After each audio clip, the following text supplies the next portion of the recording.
আপোনাৰ লগত যদি কোনোবাই বেয়া কৰি শান্তিত আছে তেতিয়াহ'লে তেওঁক শান্তিতেই থাকিবলৈ দিয়ক, কাৰণ নেদেখাজনৰ বিচাৰৰ পৰা তেওঁক কোনেও উদ্ধাৰ কৰিব নোৱাৰে। গতিকে নেদেখাজনৰ ওপৰত বিশ্বাস ৰাখক, তাৰ লগতে নিজৰ কাম কাজখিনি নিয়াৰিকৈ কৰি যাওক।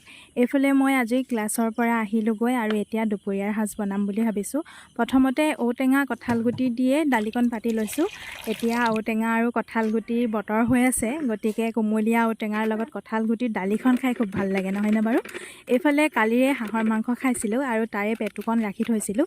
এতিয়া মই এটা পচলাৰ লগত পেটু ভাজি বনাম, অকণমান জ্বলা দিম আৰু এইফালে চাওকচোন মোৰ দালিখন ধুনীয়াকৈ হৈছেগৈ। ঔটেঙা আৰু কঁঠালগুটিৰ দালি খাই এনেও ভাল লাগে।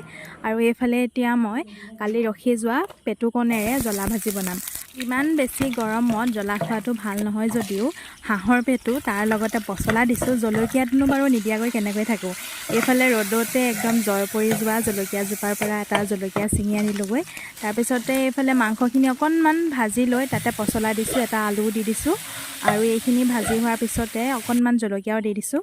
গৰম বুলি কওঁতে মনত পৰিল, ঘৰতে মাটি কঁঠালেৰে খুব টেষ্টিকৈ মই সেইদিনা কুলফি বনাই খাইছিলোঁ আৰু কেনেদৰে বনাই খাইছিলোঁ তাৰে এটা ভিডিঅ' মই মোৰ ভিডিঅ'সমূহত দি থৈছোঁ, আপোনালোকে চাব আৰু ঘৰতে এবাৰ বনাই খাই চাবচোন, খাবলৈ বিৰাট বেছি ভাল লাগে।